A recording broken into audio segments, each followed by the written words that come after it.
नमस्कार, मी देवयानी वरसकर. चतुर्थीचा सण आलेला आहे. चाकरमानी जोरदार आपल्या सिंधुदुर्गात आगमन करू लागलेले आहे. गणेशाच्या आगमनाबरोबर पावसानेही आपली दमदार हजेरी लावलेली आहे. आणि या सगळ्या पार्श्वभूमीवरती कोविड कोविड कोविड हा जो काही शब्द आहे तो अद्याप कुठे धूसर होण्याचे चिन्ह दिसत नाही.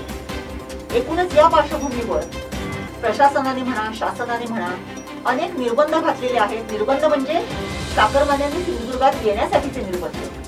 म्हणजेच काय की त्यांनी आरटीपीसीआर टेस्ट करावी का, त्यांची अँटीजेन चाचणी व्हावी का, एसटी, रस्ता, रेल्वे स्टेशन मार्गे येणारे जे कोणी चाकरमान्य आहेत त्यांनी कशा पद्धतीने यावं यासाठी नियम निकष घालण्यात आलेले आहेत. आणि असं असून सुद्धा आपल्याकडे येणाऱ्या चाकरमान्यांचा जो ओघ आहे तो बघता काय खरंच दक्षता घ्यायला पाहिजे या विषयावरती आणि खरंच चाकरमान्यांनी गणेश चतुर्थीसाठी सिंधुदुर्गात यावं की नाही या विषयावरती चर्चा करण्यासाठी आज आपल्या स्टुडिओमध्ये आलेले आहेत डॉक्टर जयेंद्र परुळेकर. डॉक्टर परुळेकरजी, आपलं स्वागत आहे सिंधुदुर्ग लाईव्ह मध्ये. डॉक्टर जयेंद्र परुळेकर हे प्रतिदेश डॉक्टर आहेत, त्याचबरोबर शिवसेनेचे प्रवक्ते आहेत आणि नगरसेवक देखील आहेत. यानंतर आपल्या स्टुडिओमध्ये आलेले आहेत ॲडव्होकेट नकुल पार्सेकरजी. नकुल पार्सेकर हे ॲडव्होकेट जरी असले तरी एक ते उत्तम सामाजिक कार्यकर्ते आहेत. त्यांनी अनेक विषयांवरती या सावंतवाडीच्या अनुषंगाने अनेक विषय त्यांनी चर्चिलेले आहेत आणि त्याच्यावरती पोस्ट सुद्धा काढलेली आहे. आणि त्यानंतर आपल्या स्टुडिओमध्ये आलेले आहेत साक्षी बंजारी मॅडम. साक्षी बंजारी ह्या महिला काँग्रेस जिल्हाध्यक्ष आहेत. त्या देखील सक्रिय महिला कार्यकर्त्या आहेत. या तिघांकडूनही आपण जाणून घेणार आहोत सिंधुदुर्गात चाकरमान्यांनी यावं की नाही. पुन्हा मी एकदा तिघांचे खूप खूप स्वागत करते. मी सुरुवात करेन डॉक्टर परुळेकरांपासून. डॉक्टर साहेब, आपण डॉक्टरही आहात आणि एक सामाजिक कार्यकर्ते सुद्धा आहात, कारण पोलिटिशियन हा सामाजिक कार्यकर्ता देखील असतो. सिंधुदुर्गात येण्यासाठी चाकरमान्यांना जी काही बंधनं किंवा निर्बंध किंवा निकष घातलेले आहेत, काय वाटते आपल्याला, हे योग्य आहेत की अयोग्य आहेत? मुळात लक्षात घ्या, आपण आता हे साधारणपणे फेब्रुवारी 2020 पासून जो 1.5 वर्ष उलटून गेलं ऑगस्ट मध्ये. आता आपण सातत्याने बघतोय कोविड कोरोना. मुळात ही महामारी आहे, पॅन्डेमिक, म्हणजे जागतिक पातळीवर प्रत्येक देशात ही पसरलेली आहे. बरोबर. प्रत्येक देशाने ह्याचे बरे वाईट अनुभव, जास्त वाईटच अनुभव घेतलेले आहेत. फार कमी देश असे आहेत की ज्यांनी याच्यावर रिलेटिव्हली, म्हणजे विजयी तर नाहीत पण त्यांना चांगल्या रीतीने थोपवलेलं आहे. आता असं आहे की गेल्या वर्षीचा जो आपला अनुभव आहे गणपती काळातला, की तसे 2-2.5-3 लाख लोक येतात. आणि गेल्या वर्षी जो व्हायरस होता, म्हणजे आपल्याला त्या डिटेलिंग मध्ये जायला लागेल, तो होता सुरुवातीचा कोविड-19, म्हणजे SARS-CoV-2 ओरिजिनल, म्हणजे आता आपण त्याला म्हणूया आजोबा किंवा पणजोबा, तो होता. आणि आपल्या जिल्ह्यामध्ये प्रशासनाने आणि जास्त करून जनतेने, ग्रामीण जनतेने ग्राम दक्षता समितीच्या माध्यमातून अतिशय सतर्कता होती. म्हणजे असं होतं की केसेस कमी होत्या आणि सतर्कता खूप होती. जसं जे 24 मार्च जगप्रसिद्ध लॉकडाऊन आपल्या देशात लावलं गेलं तेव्हा केसेस देशातल्या किती होत्या, आता एखाद्या शहरात असतील एवढ्या देशातल्या केसेस होत्या आणि स्ट्रिक्ट लॉकडाऊन लावलं गेलं. तर हे ग्राम दक्षता समिती आणि अगदी तुम्ही मगाशी उल्लेख केलात MH1, 2, 3, 4, 5 किंवा कुठल्या बाहेरच्या गाड्या असतील तर गावात चर्चा आणि फोन वगैरे सगळं व्हायचं. प्रश्न असा आहे की मानवी स्वभाव आहे, कळलं का, की जेव्हा वाघ म्हटलं तरी खाणार आणि वाघोबा म्हटलं तरी खाणार, तेव्हा माणूस म्हणतो काय होईल ते होईल. जे आता असं झालेलं आहे की लोकही कंटाळले त्या सगळ्या गोष्टीला. असं नाही की मृत्यू झाले नाही, त्यांनी मृत्यू स्वतः बघितले. काही घरं तुम्हालाही माहिती असतील आणि मलाही माहिती आहे की त्याच्या घरात मृत्यू झालाय, पण आज देखील ते असे झालेले आहेत की बघूया डॉक्टर काय होईल ते होईल. कारण हा सगळा जो आहे ना, हा सायकोलॉजीचा भाग आहे. काळजी घ्यायला नको का, काळजी अतिशय काटेकोर घ्यायला पाहिजे, कारण साथ ओसरलेली नाही. बरोबर. आता असं आहे की गेल्या वेळेला येऊन जे ट्रान्समिशन, म्हणजे संक्रमण प्रचंड वाढलं, तर मेडिकली, व्हायरॉलॉजिकली जर आपण बघितलं तर या वेळेला ते तसंच वाढेल अशी शक्यता गेल्या वेळेपेक्षा कमी आहे. याचं कारण सांगतो. टेक्निकल कारण असं आहे की जेव्हा व्हायरस समाजात पसरतो, बरोबर आहे, तो पसरल्यानंतर काही लोक म्हणजे समजा पॉझिटिव्ह 100 आले, त्या 100 मधले 15-20 लोक हॉस्पिटलाइज होतात. बाकी 70-80 लोकांमध्ये काही ना कळत देखील नाही की त्यांना इन्फेक्शन झालंय, एसिम्प्टोमॅटिक म्हणतो.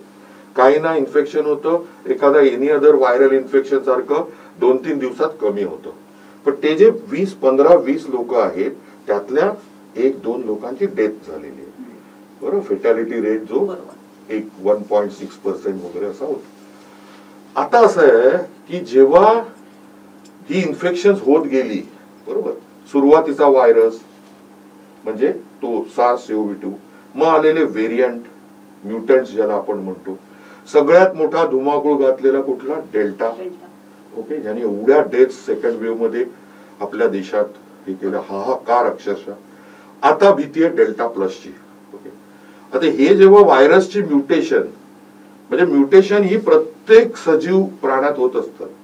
आपल्याला पण जेव्हा मानवाला जेव्हा मुलं होतात तेव्हा पण म्युटेशन होतात, पण ती काही म्युटेशन आपल्या लक्षात येत नाही, बरोबर. डीएनए पॅटर्न मध्ये म्युटेशन. तर व्हायरस मध्ये काय होतं, कारण व्हायरसचं रेप्लिकेशन हे अक्षरशः 12 तासात होत असतं. आता असं आहे की तो जो डेल्टा होता एप्रिल-मे मध्ये, आता समजा डेल्टा प्लसची भीती आहे. तर त्याचबरोबर आपल्या जिल्ह्यात असेल, मुंबईत असेल, जो सिरो सर्व्हेलन्स केला, म्हणजे रॅन्डम सिरो सर्व्हेलन्स केला, त्यात अँटीबॉडीजचं प्रमाण आढळलेलं आहे. म्हणजे मुंबईमध्ये साधारणपणे दुसरी लाट झाल्यावर 67% लोकांमध्ये अँटीबॉडीज आढळल्या. आता काय अख्ख्या 1.5-2 कोटीचं करत नाही, सॅम्पल करतात, बरोबर, पण ते सॅम्पल साईज मोठी होती. आपल्या जिल्ह्यात देखील आज 50% आसपास अँटीबॉडीज आहेत, 50-55. याचा अर्थ काय की 55% जे लोक आहेत, 50-55, त्यांना रिइन्फेक्शन आता तरी होणार नाही, पण उरलेल्या 45-40-45% होण्याचा धोका आहे, कारण त्यांच्या शरीरात अँटीबॉडीज नाहीये. प्लस वॅक्सिनेशन आपल्या जिल्ह्यात जे झालेलं आहे, तर वॅक्सिनेशनचं असं आहे बघा की 2 आपल्याला तर माहितीये, पाठ झाले सगळ्यांना की कोविशिल्डच्या 2 इंजेक्शन झाली आणि 14 दिवस झाले की अँटीबॉडीज तयार होतात. फक्त आता असं आहे की हा जो डेल्टा प्लस आहे तो इम्युन एस्केप करतो. म्हणजे काय करतो, ज्यांना वॅक्सिन मिळालेलं आहे, ज्यांच्या अँटीबॉडीज आहेत, त्यांना न जुमानता त्यांना देखील ते देखील आजारी पडतात, पण मृत्यूचं प्रमाण अत्यल्प आहे. आता हा सगळा जो सिनेरिओ आहे, निश्चितपणे काळजी घेतली गेली पाहिजे. म्हणजे मला डॉक्टर म्हणून असं वाटतं की प्रत्येकाची रॅपिड अँटीजन किंवा RT-PCR, आता RT-PCRचं असं आपल्याला हे माहिती आहे, ह्याचाही अनुभव आला की लोड वाढलं, समजा तुम्ही दररोज जिल्ह्यात 500 करताय, त्याचे 5,000, 20,000, 25,000 झाले, तर रिपोर्ट येणार 6 दिवसांनी, गणपती आटून जाणार. लक्षात घ्या. आणि आपण हे म्हणणं 1 मशीनच्या ऐवजी 25 मशीन आणा, पॉसिबल नाही, बरोबर आहे.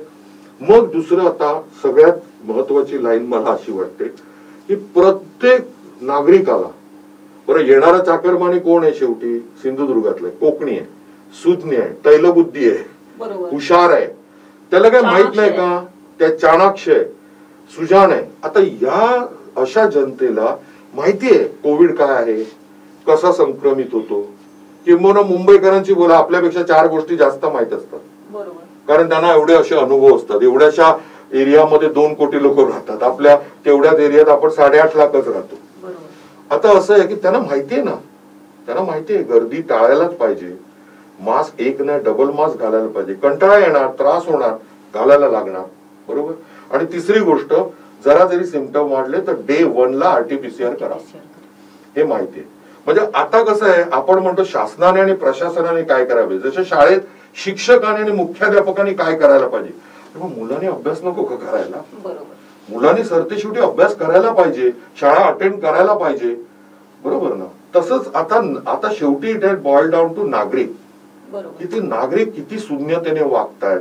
बघा, ज्या देशामध्ये कोविड मॅनेजमेंट चांगली ठरली ना, त्याचा एक WHO रिपोर्ट आहे, तो काय म्हणतो, राज्यकर्ते आहेत, पण राज्यकर्त्यांच्या कित्येक पटीने त्या देशातले नागरिक कसे वागतात, कसे वागले, ह्याच्यावर कोविड मॅनेजमेंट आहे. बरोबर, बरोबर, निश्चितच डॉक्टर साहेब, आपण जे म्हणाला की देशातील नागरिक किंवा त्या एरियातील नागरिक कशा पद्धतीने वागतात त्या ह्याच्यावरती त्या एरियातल्या कोविडची जी काही पुढची परिस्थिती आहे ती अवलंबून आहे. मी डॉक्टरांचाच धागा थोडासा धरून नकुल पारसेकरजींना मी असं विचारू इच्छिते की आपण बोलण्यामध्ये असं हे केलेलं होतं की जे काही नियम निकष आहेत ते सर्वसामान्य माणसांना आहेत, परंतु इतर म्हणजे मग कुठलेही असो, मग राजकीय प्लॅटफॉर्मवरती असू देत किंवा इतर सामाजिक प्लॅटफॉर्मवरती असू देत, त्यांना हे नियम निकष नाहीत. आणि त्याचं आपण बघितलं की गेल्या महिन्यामध्ये म्हणजे बहुचर्चित अशी जन आशीर्वाद यात्रा आपली अगदी महाडपासून सिंधुदुर्गामध्ये त्याचा हे झाला, भरपूर लोक होती, भरपूर गर्दी होती. असेच आपल्या जिल्ह्यामध्ये जेव्हा जेव्हा पालकमंत्री येतात, जेव्हा जेव्हा एखादा मंत्री येतो त्या वेळेस 500-500 हजार लोक ऍट अ टाइम एका ठिकाणी उपस्थित असतात. या पार्श्वभूमीवरती जर बघितलं तर यांना कुठले निर्बंध नाहीत, मात्र येणाऱ्या चाकरमान्यांची मात्र RT-PCR करा, 72 तासातलं कोविड निगेटिव्हचं सर्टिफिकेट आणा. काय म्हणाले या संदर्भात?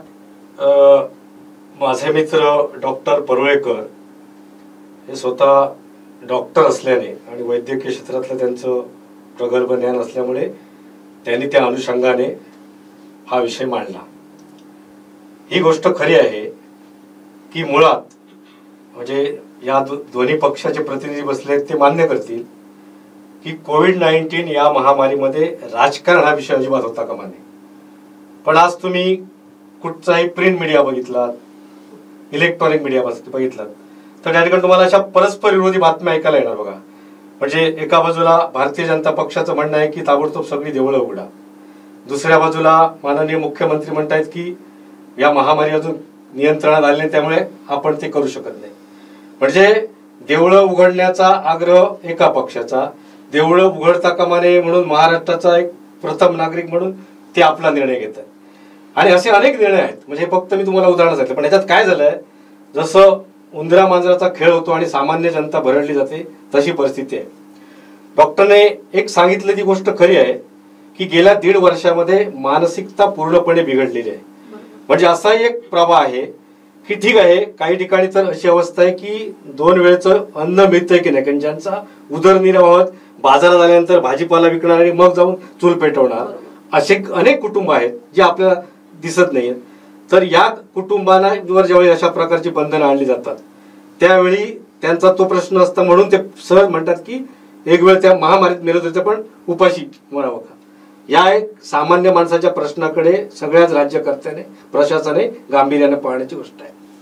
एक काय झालं बघा तुम्ही की तुम्हाला जाणवेल, तुम्ही प्रसार माध्यमात काम करता म्हणून, की निर्णय घेतला. आता डॉक्टर म्हणाले अँटीजन आणि RT-PCR केली पाहिजे.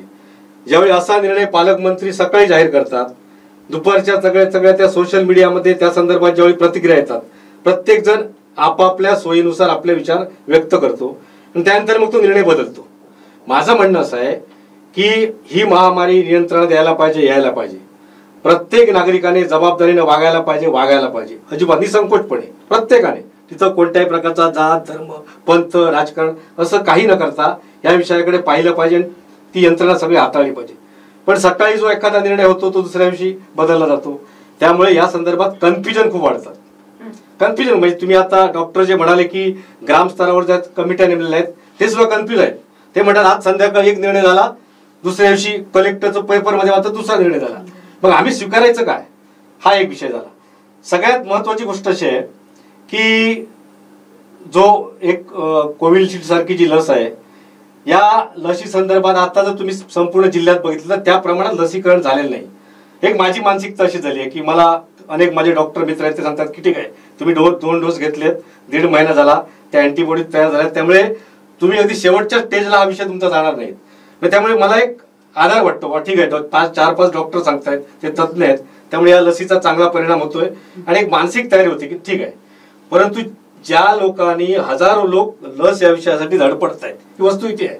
रात्री 1:30-2 वाजेपर्यंत ऑनलाईन, म्हणजे मी तर जाऊन शिरोड्याला लस घेतली.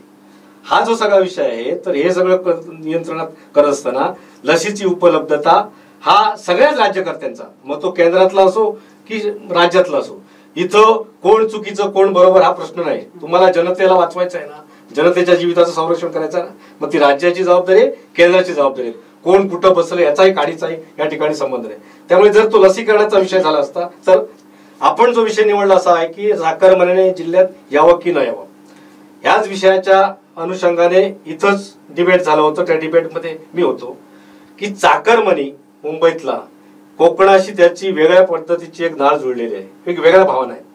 म्हणजे गणपतीला किंवा शिमग्याला बहुत प्राथमिकताच्या लक्षात घेतली तर गणपती या सणाला तर संपूर्ण कोकण इकडे लोटलेलं असतं. अगदी मिळेल त्या वाहनानं, अगदी कर्ज काढून पैसे नसतील कसे येतात. पण गेल्या वर्षी डॉक्टर म्हणतात तसं त्याप्रमाणे त्या लोकांनी संयम बाळला. म्हणजे खूप कमी प्रमाणात माणसं आलेली होती. आली तरी ती मोठ्या प्रमाणात ती सगळी प्रिकॉशन घेत होती. म्हणजे मास्क लावणं, अंतर ठेवणं, किंवा जो ज्यांचा 7-7 दिवस गणपती 1.5 दिवसात तो विषय आटपला. जे काही बंधनं घातली होती किंवा विसर्जनाला 5च माणसं पाहिजे तर ती बंधनं सगळ्यांनी पाळली. काही जणांच्या घरातून दूरच माणसं जाऊन त्यांनी विसर्जन केलं.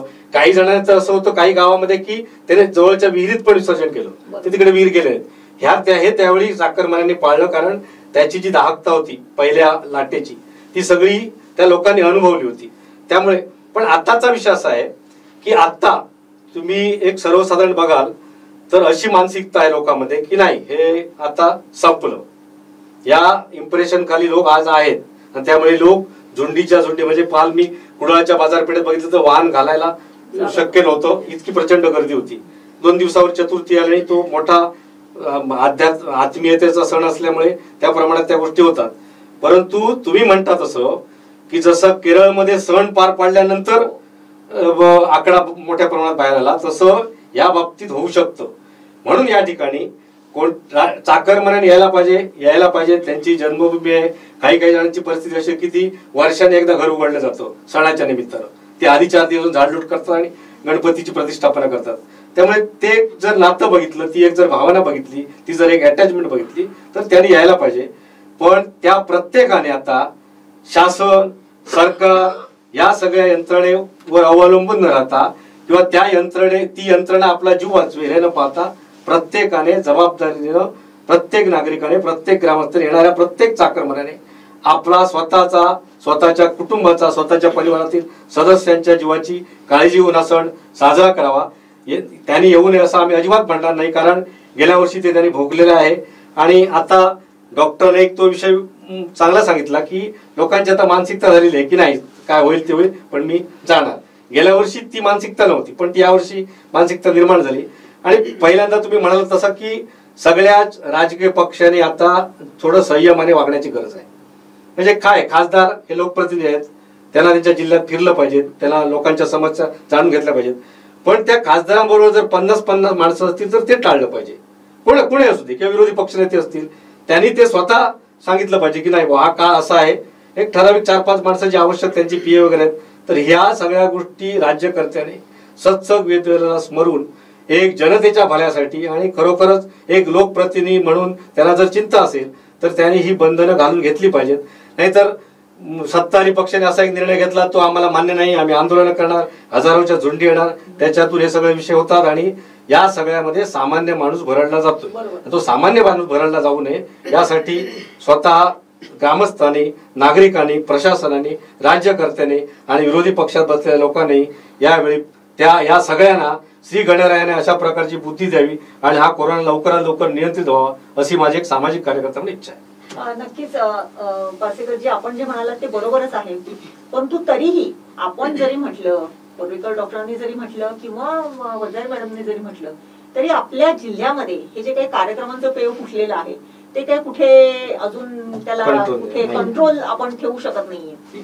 आणि या गोष्टींना कंट्रोल ठेवायचं असेल तर त्यांना ठेवणार तरी कोण, हे सुद्धा पुन्हा एकदा आहे. म्हणजेच काय, अल्टिमेटली कार्यक्रम होत असतात, त्यांचे जे काही अल्टिमेटम असतात ते सगळे केले जात असतात, परंतु या सगळ्याचा परिणाम कोण भोगतं तर सर्वसामान्य माणूस, जो कोणी गरीब आहे. जसं आपण म्हणालात की भाजी विक्रेती बाई, की जी भाजी विकणार आणि आपल्या घरातली चूल जाऊन पेटवणार आहे, अशी माणसं जी काय आहेत ती भोगणार आहेत. या सगळ्या अनुषंगाने वंदना मॅडम, मी तुम्हाला विचारू इच्छिते की आपण जिल्ह्यातल्या, जरी काँग्रेस महिला जिल्हाध्यक्ष असला तरी महिलांचं प्रतिनिधित्व करता असं आपण एक प्रातिनिधिक स्वरूपामध्ये की हे चाकरमानी येत आहेत आपल्याकडे, येणं प्रकाराने येत आहेत. घरामध्ये आपल्या सगळ्याच घरांमधून लगबग सुरू झालेली आहे. परंतु ह्या ज्या घरातल्या महिला आहेत त्यांना, कारण मागच्या दुसऱ्या लाटेत सुद्धा आपण जर जिल्ह्याचा जर आलेख बघितला तर पुरुषांपेक्षा महिलांच्या मृत्यूचं प्रमाण हे जास्ती आहे.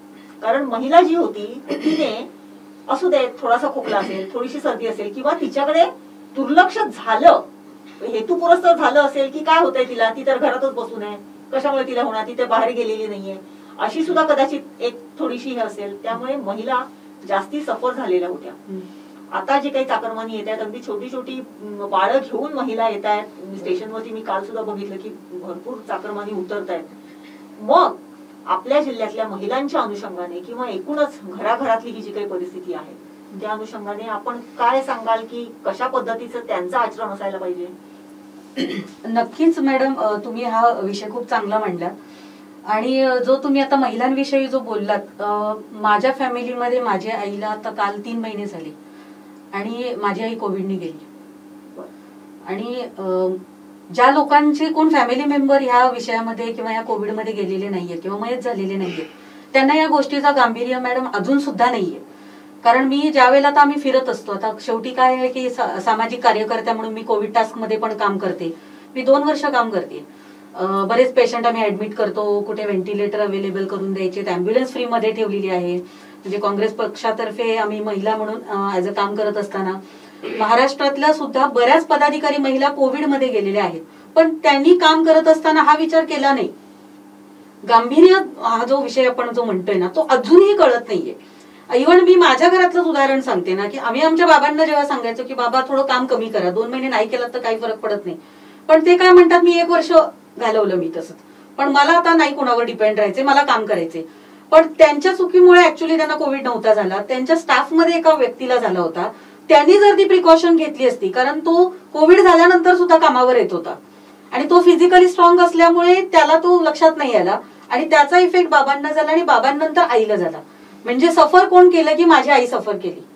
आज माझं कुटुंब इतकं मॅडम उद्ध्वस्त झालेलं आहे की आम्ही 5 बहिणी आहोत आणि ह्या कोविडमध्ये माझी आई गेल्यानंतर माझ्या बाबांचं आयुष्य पूर्णपणे डिस्ट्रॉय झालेलं आहे. आता सुद्धा ते माझ्याकडेच आहेत सध्या. आता 1 महिना माझ्या पुण्याच्या बहिणीकडे होते, पण ते त्यांची मानसिकता कोल्हापूरची असल्यामुळे त्यांची मानसिकता मुलीकडे राहण्याची नाहीये. कदाचित कोकणातली मानसिकता आणि घाटावरच्या राहणीमानामध्ये आणि मानसिकतेमध्ये बराच फरक आहे. ते कुठल्याही मुलीकडे राहणार नाही म्हणाले, तिकडे घर आहे मी तिकडेच राहणार. पण आज इतके डिस्ट्रॉय झाले आहेत, म्हणजे अजूनही 3 महिने सुद्धा ते मानसिकतेमधून बाहेर नाही पडलेले. मग ह्या गोष्टी ज्या आहेत ह्या लोकांनी गांभीर्याने विचार करणं गरजेचं आहे की माझ्यासाठी माझा सध्या जीव जगणं फार महत्वाचं आहे, बाकीच्या गोष्टी दुय्यम आहेत. मला स्वतःला वाटतं, आज तुम्ही तेच सांगितलं की आपण इथे राजकारणी म्हणून चर्चा नाही करत आहोत, मी एक सर्वसामान्य व्यक्ती म्हणून चर्चा करते. मी माझ्या मिस्टरांनाही सांगितलं की तुम्ही बाहेर पडू नका, काही फरक पडत नाही. 2 वर्ष आपण थोडा कंट्रोलमध्ये, आपण जे काही आपण घर आहे कंट्रोलमध्ये चालू, जे काही असेल व्हॉट एव्हर. कारण त्यांची सुद्धा ट्रान्सफर झाली होती, ते ऑल ओव्हर महाराष्ट्राच्या बाहेर सुद्धा फिरतात. पण ही मानसिकता प्रत्येक घरातल्या कुटुंबाने जर ती केली की मला पहिला माझा जीव जगवायचा आहे, मला प्रिकॉशन घ्यायचे, थोडे जरी सिम्पटम्स वाटले तर ते पहिल्या आधी मी लगेच ट्रीटमेंट स्टार्ट करणं, ही प्रत्येक नागरिकाची ऍक्च्युली ही जबाबदारी आहे. कारण त्यांची जबाबदारी हीच सर्व लोकांची जबाबदारी आहे, कारण एका व्यक्तीमुळेच तो स्प्रेड होतोय. लक्षात घ्या, आता माझ्या वडिलांच्या बाबतीतला जो इन्सिडेंट झाला, तर त्यांनी जर ती काळजी घेतली असती तर कदाचित ते माझ्या घरापर्यंत कुटुंबापर्यंत आलं नसतं. आज आमचे कुटुंब इतकं ज्या लेवलला डिस्ट्रॉय झालेलं आहे, अशीच महाराष्ट्रातला जो आकडा आहे तो बराच मोठा आहे मॅडम. मग कुणाचे मिस्टर गेलेले आहेत, कुणाच्या मिसेस गेलेल्या आहेत, आई वडील, काही तर अक्षरशः मुलांनी पालकांकडे बघितलं सुद्धा नाहीये, ऍडमिट तर करणं लांब राहिलं. म्हणजे त्यांचं जे काही दहन आहे हे सुद्धा इतर लोकांनी केलेलं आहे. पण ज्या लोकांनी हे सफर नाही केलेलं ना, त्यांना त्याचं अजूनही त्यांचं गांभीर्य कळत नाहीये. त्यामुळे ही जागरूकता लोकांना कळणं गरजेचं आहे. चाकरमान्यांच्या विरोधात मी बिलकुल नाहीये, पण माझं असं म्हणणं आहे की ज्यांना जेन्युअली यायची गरज आहे, म्हणजे ज्यांच्या घरामध्ये चला मला जावंच लागणार आहे, अशा लोकांनी या. अगदी जे खूप 15-20 लोक येतात त्याच्यामध्ये थोडे अगदी ज्यांची गरज आहे अशीच लोक जर आली 2 वर्षभर, तर थोडंसं आपल्याला सपोर्ट होईल, सहकार्य होईल.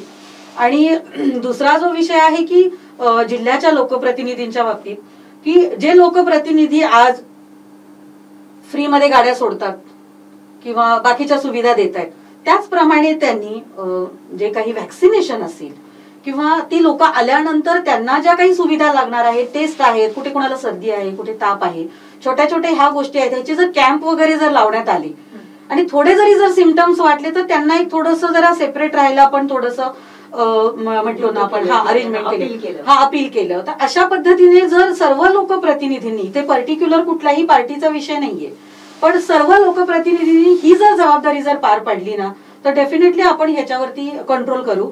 कारण मी एक स्वतः व्यावसायिक असल्यामुळे 2 वर्ष किमान आम्ही जे आता व्यवसायामध्ये जे सफर करतोय ते मला व्यवसायाच्या दृष्टिकोनातून पण मला लोकांचा विचार करावा लागतो, ऍज अ लोकप्रतिनिधी म्हणून पण आणि एक व्यावसायिक म्हणून पण, की ह्या 15 दिवसाच्या व्यवसायामधून जर समजा कोविड पसरला, आपण एक निगेटिव्ह धरून वाईट धरून चालूया, मागच्या वर्षी सारखी जर परिस्थिती झाली, कारण गणपतीनंतर सुद्धा कोविड पसरला होता, पाडव्यानंतर कोविड पसरला होता आकडेवारी बघितली तर, आणि शिमग्यानंतर कोविड पसरलेला.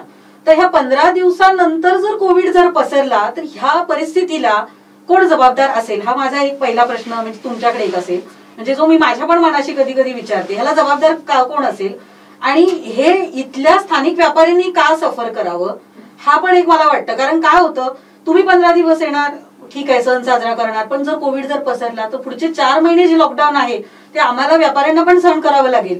माझ्या इथल्या मैत्रिणी आहेत, काल मैत्रीण म्हणाली मॅडम सगळ्यात जास्त इफेक्ट ब्युटिशियन वरती होतो, आणि पहिला म्हणाली ऍक्शन म्हणाली ब्युटिशियन, मला तर म्हणाली शॉप बंद करावं लागेल, 10,000 म्हणाले मॅडम मी भाडं सुद्धा नाही भरू शकत. म्हणजे ह्या लोकांना मग माझं काय म्हणणं आहे की थोड्या प्रमाणात या अगदी साधेपणाने आपण सण साजरा करू, जेणेकरून काय होईल, कोविड आटोक्यात येईल. आणि हे जे वातावरण आहे, जे आता अनलॉकचं जे वातावरण आहे, हे कंटिन्युअस पुढे राहावं, आणि पुढे लॉकडाऊनची जी काही धास्ती आहे लोकांना, व्यापाऱ्यांना असेल, समाजातील लोकांना, इव्हन आम्हाला सुद्धा आहे. मी वर्ष झालं आज मी बाहेर नाही पडलेली, पण मला बाहेर न पडायला आज मी जबाबदार नाहीये बिलकुल. काही लोकांमुळे आम्हाला सफर करावं लागतं. त्यामुळे जरी राजकारणात काम करत असताना सुद्धा आम्ही फार विचार करून आम्हाला बाहेर तर पडावंच लागतं मॅडम. असं म्हणू शकत नाही की राजकारण्याने बाहेरच नाही पडायचं, काम तर करावं लागतं. आमच्याकडे लोक अपेक्षेने फोन करतात, फोन कॉल्स येतात, ऍडमिट करायचे, कुठे काय करायचंय. कारण ह्या गोष्टींचं गांभीर्य मॅडम खरंच जास्त का आहे, कारण आमच्या पक्षातले, काँग्रेस पक्षातले 2 मोठे नेते आज आम्ही गमावलेले आहेत, त्यांनी कोविडमुळे गमावलेले आहेत. मग रायगडचे जिल्हाध्यक्ष माणिक जगताप असतील, विजयराव भोसले रत्नागिरीचे असतील, आणि राजकीय दौरे असतील किंवा त्यांचं फिरणं असेल ते इतकं प्रचंड प्रमाणात आहे. सातव तर काय, त्याच्या आधी सातवांचंही झालं. म्हणजे काँग्रेस पक्षामध्ये सुद्धा इतकी लोक गेलेली आहेत. आणि आता आमचे अध्यक्ष सुद्धा आमचे कोविड मॅडम पॉझिटिव्ह होते, जिल्हाध्यक्ष बाळागवडे, पण त्यांनी फार्म हाऊस वरती ट्रीटमेंट घेतली, प्रॉपर लगेच सिम्पटम्स वाटले, लगेच त्यांनी आपल्या औषधोपचार चालू केले, त्यामुळे बऱ्यापैकी ते बाहेर आले. पण मी ज्या वेळेला आम्ही चर्चा करायचो नेत्यांशी, त्यावेळेला सुद्धा मी त्यांना सांगायची की जगताप साहेब तुम्ही थोडंसं काळजी घेऊन बाहेर पडा, कारण लक्षात घ्या तुमच्या फॅमिलीने जर तुम्हाला जर गमावलं तर त्याचं दुःख फक्त तुमच्या कुटुंबाला असणार आहे. म्हटलं कुठल्याही राजकीय पार्टीच्या व्यक्तीला, म्हणजे सगळ्यांसाठीच हा नियम लागू असेल, पार्सेकर असतील, परुळेकर साहेब असतील, ह्यांचा जो जाण्याचं जे दुःख आहे ते फक्त कुटुंबालाच असणार आहे. काय फरक पडतो, राजीव सातव आज गेले, जे काही असतील, आज जगताप साहेब गेले, बाकीच्या लोकांना काही फरक पडत नाही. फरक कुणाला पडतो, त्यांचं कुटुंब डिस्ट्रॉय होऊन जातं.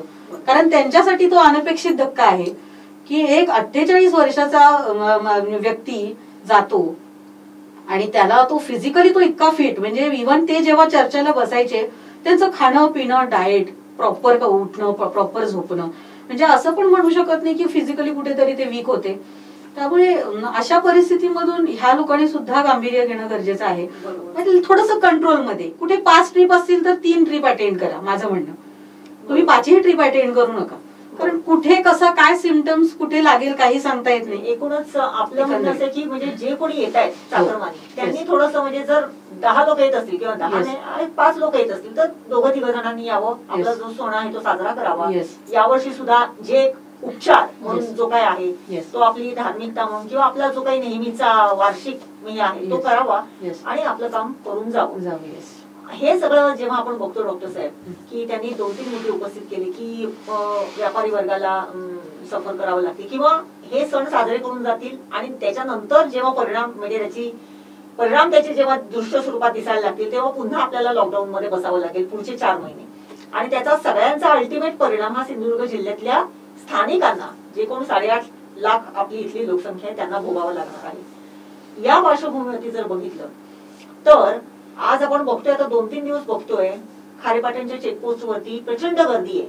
तीन चार आरटीपीसीआर साठी अँटीजेन साठी काउंटर सुरू केलेले आहेत, परंतु लोक त्याच्यातूनही पळवाट करून पुढे जात आहेत. रेल्वे स्टेशनवरती अगदी जीव धोक्यात घालून कुंपणावरून उड्या मारून, अगदी म्हातारी माणसं सुद्धा आपण बघितली, वरून उड्या मारून जात आहेत जेणेकरून अँटीजेन नको किंवा तिकडे थांबायला नको, त्या लाईन मध्ये थांबायला नको. म्हणजे प्रशासनाने आपल्या परीने जी काही तयारी आहे किंवा जी काही प्रिकॉशन आहे ती घेतलेली आहे, परंतु ह्या ज्या काही पळवाटा शोधल्या जात आहेत चाकरमान्यांकडून त्या कितपत योग्य आहेत भविष्याच्या दृष्टिकोनातून? कारण येणारी सुद्धा माणसं आपली आहेत आणि इथली सुद्धा माणसं आपली आहेत.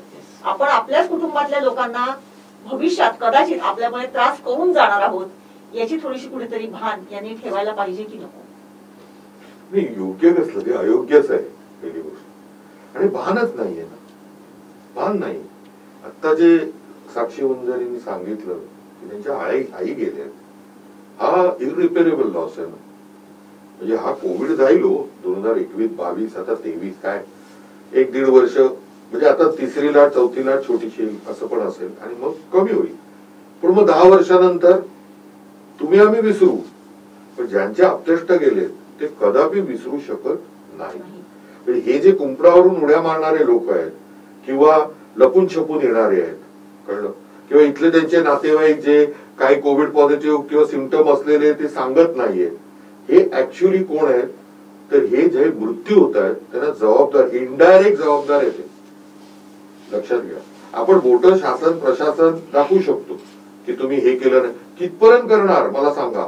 म्हणजे जरा एक ती थीन लाईन ओलांडली की त्याला काय येणार? हुकुमशाही, दंडुकेशाही. बरोबर. पोलीस जर घराघरात घुसू लागले तर काय होतं? 1897ला जे चापेकर बंधू, ते काय होतं ऍक्च्युअली? ठीक आहे, चापेकर बंधूंना आपण देशभक्त वगैरे म्हणतो, मुळात रँड चुकीचे नव्हते, हे आज लक्षात येत आहे. प्लेग वाढत होता आणि लोक बऱ्याच मोठमोठ्या वाड्यातून प्रेत लपवत होती, कारण वाडे प्रचंड असायचे, प्रेत लपवायचे, कारण मग पोलीस ऍक्शन होईल. मग ते सोजीर घुसले. आता त्यांनी बूट घातलेले, मग देवघरापर्यंत पोहोचले, त्याच्या जातीयवाद, त्याच्यात 1-2, म्हणजे ती त्यावेळेची 125 वर्षापूर्वी जे घडलंय, आजही आपण काय फार मोठे सुधारलेलो नाही अजूनही. म्हणजे मानसिकता कशी आहे? हेल्मेट हे कोणासाठी आहे सांगा? ते राईड करणाऱ्या, म्हणजे बाईक चालवणाऱ्याला. खरं दोघांनी घातली पाहिजे, कारण ड्रायव्हर पेक्षा जो मागचा पिलियन आहे रायडर, त्याला तर अनवधान, त्यांना माहितीच नसतं आणि बऱ्याच वेळा त्याचा मृत्यू पहिला होतो. लक्षात घ्या, कारण तो ड्रायव्हरला तरी निदान माहिती आहे 1 सेकंद अगोदर की आपटते गाडी, त्याला माहिती नसतं आपल्या विचारात, किंवा आजकाल बऱ्याच वेळा मोबाईलवर बोलतो. पण लोक हेल्मेट का घालतात? पोलिसांसाठी. हे जे जोपर्यंत देशात सुधरत नाही तोपर्यंत साथी भरपूर बळी घेणार, हे विदारक सत्य. आपण उगीच मोठमोठ्या वल्गना आपण संस्कृतीच्या करतो, आमची महान संस्कृती. मला आता खरोखर असं वाटत नाही, फ्रँकली सांगतो, आपण अजूनही ना खूप मागे आहोत, मागासलेले आहोत सामाजिक दृष्ट्या. जातीयवाद, धर्मवाद आता आहेच, पण इंडिव्हिज्युअली पण तुम्ही एक साधा सर्वे करा. आपण आता चाकरमानी ट्रॅफिक जॅम बघतोय, चाकरमानी गेल्यावर किंवा अगोदर किती लोक प्रॉपर मास्क घालतात, असा सर्वे करा की तुम्ही 100 लोक बघितले आणि त्यांनी व्यवस्थित मास्क घातलेले. 80% लोक आजही मास्क नाकाखाली घालताय. मग मास्क तुम्ही स्वतःच्या आरोग्याला घालताय की पोलीस आणि यंत्रणेसाठी घालताय? मग कुठला समाज आहे हा? आणि कसले आपण मोठे त्याच्याबद्दल? ट्रॅफिक पोलीस असेल तर लगेच आपला मास्क इथे असतो. हो, मग म्हणजे मास्क तुम्ही नीट घालताय का? बरं, तुम्हाला गर्दीत जायची गरज आहे का? तुम्ही लांब राहू शकता ना. तुमचा वेळ म्हणजे काय, म्हणजे तुम्ही काय फार VIP हाय प्रोफाईल बाबा, 1-1 मिनिट माझं फार हजारो डॉलर्स आहे, ते लोक वेगळे. तुम्ही थांबू शकता ना. दुकानात गर्दी तर थांबा थोडा वेळ, काय थोडं 10 मिनिटं 20 मिनिटं लागतील, कोण नसताना तिथे जा. आता ही जर काळजी, म्हणजे मला तर असं वाटतं, मागे पण मी अनेक चर्चांमध्ये सांगितलं, या काळात घरातून पाऊल बाहेर काढताना तुम्ही सजग पाहिजे, अलर्ट. अलर्ट म्हणतात ना, तुम्ही विचारात जर असाल, आणि सगळ्यात विचारात नेणारं माध्यम हे आहे, घाणेरडं यंत्र. मोबाईल येतो किंवा एखादा व्हॉट्सअप बघितल्यावर आपलं मन जातं 3रीच कडे आणि चुका इथे समोर होत आहे. तो खोकणारा माणूस किंवा त्याला काय, तो कळत नाही आपल्याला, कारण आपण त्याच्या मोबाईलवर बोलत असतो आणि तो आपल्याला प्रसाद देऊन जातो. कळतं 24 तासाने 48 तासाने अंग दुखतं, ताप येतो. तरी बरीच लोक आजही मला कोविड नाही, हा कोविड पेक्षा मोठा रोग आहे, मला नाही. डॉक्टरना पण सांगतात, डॉक्टर तसं काय मला नाही, सर्दी कशामुळे जातात हे डॉक्टरना कारण सांगतात. एसीत बसलेलो ना, पावसात भिजलेलो ना, अरे कारण सांगण्याच्या ऐवजी आजची डायरेक्टिव्ह काय आहे, जे व्हायरल इलनेस आहे तो डाऊट, इफ इन डाऊट, आम्हाला असं असायचं, इफ इन डाऊट पण नाही, now do it. Every person RTPCR किंवा रॅपिड अँटीजन, का तर निदान त्याच्यातनं कळेल पॉझिटिव्ह आहे निगेटिव्ह आहे. त्या टेस्ट काय फुल प्रूफ 100% नाहीये, लक्षात घ्या. पण निदान आपल्याकडे एक आहे ना कळायला. मग कळाल्यावर काय, तुम्ही आता ते पूर्वी ते इन्स्टिट्यूशनल क्वारंटाईन होतं, आता तुमची घरं जर एखादं बेडरूम व्यवस्थित असेल, टॉयलेट असेल, तुम्ही घरात आयसोलेट व्हा. तुम्ही कोणाला बघा, त्यांनी काय सांगितलं साक्षीने, की त्यांच्या वडिलांचा जो स्टाफ आहे तो तरुण धडधाकट, त्यांनी दिलेला प्रसाद वडिलांतर्फे आईपर्यंत पोहोचला आणि आई गेली. लक्षात घ्या, हा इरिपेरेबल लॉस आहे. पण हे भान जर असेल तर अशा कुंपणावर न उड्या, यंत्रणेला चुकवणं, म्हणजे मला कमाल वाटते की या चतुर्थी ते विसर्जन एवढाच गणपती असतो का? धर्म केवढा प्रगल्भ आहे, थोडं वाचावं ना असं मला वाटतं. आरतीपुरती नाहीये गणपती, गणपतीला तुमच्या आरतीची गरज नाही. इज एव्हर वॉचिंग, 24 तास मायक्रो. देव इथे साक्षी आहे, आपण चर्चा करतो तर देव ऐकतोय, हा साक्षीचा भाव आहे. आणि एवढी बुद्धीची देवता काय फक्त चतुर्थीला येणार आणि 10व्या दिवशी 11व्या दिवशी विसर्जन, कमाल वाटते. कारण धर्मच पोचलेला नाही नीट. धर्म जर एवढा मी अभिमानाने सांगतो, आपला हा हिंदू धर्म प्रचंड प्रगल्भ आहे, सर्व समावेशक आहे, साक्षीत्वाची चराचरात आहे. मग आपण विसरून जातो चराचरात आहे, मग कुठे चराचरा, तुम्हाला दिसत नाही, हो मला दिसत नाही, कुठेतरी माझं खूप कमतरता आहे ना. प्रगल्भ संतांना तो दिसायला लागलेला ना, त्यांनी ते मांडलं याच भूमीत, आणि फार जुनं, हजारो नाही हो, 400-500 वर्षात मांडलंय. आणि किती मांडलंय म्हणजे लक्षात घ्या, दॅट टेक्स्ट इज लाईक, त्याच्यावर लोकांनी पीएचडी केले. मग असं असताना नाही, मग मी गणपती मॉस, अरे काय. मला बऱ्याच वेळा थोडं विषयांतर आहे, देवळात गेल्यावर मी जास्त काय बघतो, भाविकांचे चेहरे बघतो. देव तर आहे, दर्शन द्यायलाच बसलाय, भाविकांचे. आणि मला आश्चर्य वाटतं, एस्पेशली कोल्हापूरच्या अंबाबाई मंदिरात, की असे धडधाकट पुरुष महिलांना ज्या रीतीने धक्का मारून दर्शन घेतात.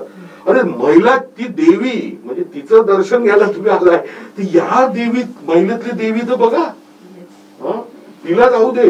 बराच वेळा तुम्ही देवळात जाऊन दर्शन नाही होणार, त्यांनी दर्शन दिलेलं तुम्हाला नंतर कळेल, काय दर्शन दिलंय ते नंतर कळेल ना.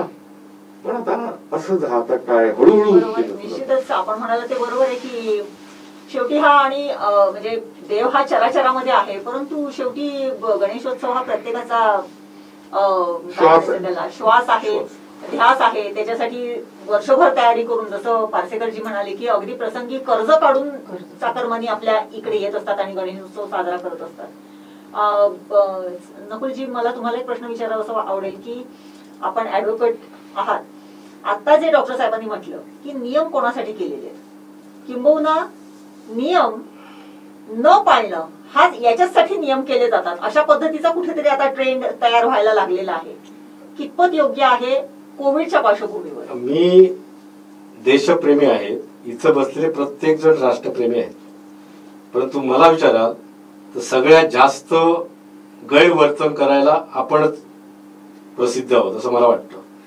अनेक ठिकाणी अनेक प्रकारच्या ज्या ज्या घटना घडतात, त्या घटना सुद्धा आपल्या अशा प्रकारच्या आतताई वागण्यामुळेच घडतात. आता हा जो चर्चेचा विषय आहे, खरं तर या जर त्रिसूत्रीचा आपण अवलंब केला, या विषयाच्या अनुषंगानं येणारा गणेशोत्सव आणि असलेली जिल्ह्यातील कोरोनाची परिस्थिती, संयम, जबाबदारी, जागृती, या 3 विषयाच्या अनुषंगाने जर आपण वागलो तर मला वाटतं हे निश्चितपणे कंट्रोल होऊ शकेल. आज काय झालंय की प्रशासनाच्या 100% मर्यादा आहेत आणि आरोग्य खात्याच्या मर्यादा आणखी आकुंचित झालेल्या आहेत गेल्या 15 दिवसात. कारण NRHMचे सुद्धा मला वाटतं आज आंदोलन तिकडे चालू आहे. त्यामुळे प्रशासक यंत्रणेलाही दोष देऊन उपयोग नाही, कारण त्यांच्या मर्यादा संपलेल्या आहेत. म्हणजे आता परवा तो विषय टेक्निकल अडचणीमुळे का कशाच नाही, 1.5 वर्ष जो या जिल्ह्याचा DHO, डिस्ट्रिक्ट हेल्थ ऑफिसर, जे ही सगळी परिस्थिती हँडल करतायत, त्यांचं 6 महिने पगार नाही असं त्यांनीच एका सभेमध्ये सांगितलं. सांगायचा मुद्दा असा की मी एकदा एक अशी इंग्लिश कादंबरी वाचली होती, तर त्याच्यामध्ये डॉक्टरांना ते जास्त माहिती असेल, अमेरिकेमध्ये शिक्षक या घटकाला सगळ्यात जास्त पगार असतो. तो पगार का असतो, तर तो शिक्षक पुढे सगळ्या समाजाची निर्मिती करत असतो. शिक्षकाच्या हातून जे विद्यार्थी घडतात ते पुढे समाज राष्ट्र निर्मितीचं काम करत असतात. तसं या ठिकाणी आता आरोग्य खातं म्हणजे बेसिकली आपल्या देशात कुणाचं चूक, कुणाचं बरोबर, कुणाचं धोरण चांगलं, कुणाचं वाईट ह्या चर्चेत आपण जाऊया नको. पण आरोग्य, शिक्षण या गोष्टीकडे जे इतकी वर्ष दुर्लक्ष झालं त्याचे परिणाम आज आपण भोगतो आहोत. म्हणजे हे जे संकट आलं ते इतर देशावर आलं, पण इतर देश ज्या मानाने प्रिपेअर होते त्या मानाने आपण नव्हतो. कारण आपण ही महत्वाची आरोग्य खातं हे महत्वाचं खातं आहे, शिक्षण खातं हे महत्वाचं खातं आहे. याच्यासाठी जी प्रोव्हिजन, बजेटरी प्रोव्हिजन असेल किंवा त्या बाबतीतचं सगळं इन्फ्रास्ट्रक्चर असेल ते झालेलं नाही. आज आपल्या सिंधुदुर्ग जिल्ह्यामध्ये तुम्हाला सांगतो की कुणाकडे किती पैसा असू दे, किती गणगंज संपत्तीवर असू दे, पण त्याला या जिल्ह्यात ट्रीटमेंट नाही, त्याला धावपळ गोव्याला करावी लागते, मुंबईला करावी लागते, केरळला जावं लागतं, नाही तर कोल्हापूरला जावं लागतं. माझे असे अनेक मित्र की ज्यांची हॉस्पिटलायझेशनचं कोल्हापुरात मी स्वतः काम केलेलं आहे, की त्याने जे चारही एका कुटुंबात तर 4ही पॉझिटिव्ह निघालेले होते. त्यापैकी जी त्यांची मिसेस होती ती हाय ब्लड प्रेशर, हाय डायबिटीज, ते स्वतः हाय. मी त्यांना म्हटलं इथं रिस्क घेऊ नका. त्यांनी गाडी केली, कोल्हापुरात गेले, 11 दिवस एका हॉस्पिटलमध्ये 2 मुलं ते राहिले, रिकव्हर झाले. येताना त्यांनी 5 लाख रुपये भरले आणि आले. पण सांगायचा मुद्दा असा, पैसे असणाऱ्याचे दुःख तेच आहे, पैसे नसणाऱ्याचे दुःख तेच. आता एक कॉटेज हॉस्पिटल आहे, लक्षात घ्या. सगळे राजकारणी या जिल्ह्यामध्ये राजकारण करतायत, पण त्या कॉटेज हॉस्पिटलमध्ये मे महिन्यात साधी गोष्ट पाणी नव्हतं. पाणी. आता आरोग्याच्या दृष्टीने स्वच्छता विषय महत्वाचा आहे, स्वच्छता पाहिजे, त्यासाठी मुबलक पाणी पाहिजे. अशा बेसिक गोष्टी इथं आजही डॉक्टर म्हणतात, आजही आपण सगळ्या दृष्टीने मागातलेलो आहोत. सामान्य माणूस तिथं जातो का जातो, त्याच्याकडे पैसा नसतो, पण बिन पैशात ट्रीटमेंट तिथं घ्यायला दुसऱ्या त्याच्या मनात एक शंका असते की मी जगेन की न जगेन. कारण तिथं मग तुम्ही कोणाला दोष देणार, तिथल्या डॉक्टरना तुम्ही दोष देऊ शकत नाही. का तिथं बोर्डावर गेलात तर बोर्डावर एकूण पोस्ट आहेत 50 पैकी तुम्हाला 40 पोस्ट व्हॅकंट दिसणार, त्यात ह्याचे डॉक्टर्स नाहीयेत, इतर स्टाफ नाहीये. ही सगळी परिस्थिती असताना प्रशासनाला काही याच्यात दोष नाही, कारण त्यांच्या मर्यादा सगळ्याच बाबतीत संपलेल्या आहेत. अशा वेळी आपण प्रत्येकाने जागरूकतेने, तुम्हाला एक दुसरा विषय सांगतो. मगाशी साक्षी मॅडम ज्या म्हणाल्या ना, मी त्या फील्डमध्ये काम करतो, कारण ऑल इंडियाचे चाइल्ड लाईन हे आहे त्याचा मी जिल्ह्याचा डायरेक्टर आहे. तर आपल्या जिल्ह्यामध्ये जवळजवळ 160हून जास्त कुटुंबामध्ये, काही 50% कुटुंबामध्ये आई आणि वडील पालक दोघंही गेलेत, काही ठिकाणी आई गेली की वडील गेलेत. अशा जवळ सावंतवाडी, आता सावंतवाडी शहरामध्ये चराठा आणि इकडे नावेली बिवेली अशी जवळजवळ 13 कुटुंब आहेत. त्यापैकी 10 कुटुंबांना आम्ही काय 2-2, 2.5 हजाराचं काय शेअर. पण ते कसं असतं की अशा मुलांना मदत केलेली कुठेही तुम्ही डिस्क्लोज करायची नाही, कायद्याने तो गुन्हा आहे, चुकीचं आहे ते. म्हणजे मदत एका पेपरमध्ये कुठच्या तरी संघटनेने त्या मुलांना मदत केली, फोटो टाकले, ते हे आहे, गुन्हा आहे तो. त्यामुळे ते लिस्ट आम्ही आमच्याकडे ठेवलो. किंवा समजा मला डॉक्टरने विचारलं किंवा ठीक आहे चलवडेला अशी 2 मुलं आहेत, तर डॉक्टर म्हणाले ठीक आहे मी त्यांना एक 5,000चं सामान देऊ शकतो किंवा त्यांना वैद्यकीय काही मदत करू शकतो, तर तसे विषय करायची. पण त्याचं कुठेही डिस्क्लोज. तर अशी आज या जिल्ह्यामध्ये या कोरोनाच्या महामारीमध्ये निराधार झालेली बालकं अनेक आहेत, जे 8 वर्षाचे आहेत, 12 वर्षाचे आहेत, 17 वर्षाचे आहेत. ह्याही मोठी समस्या निर्माण केली आहे.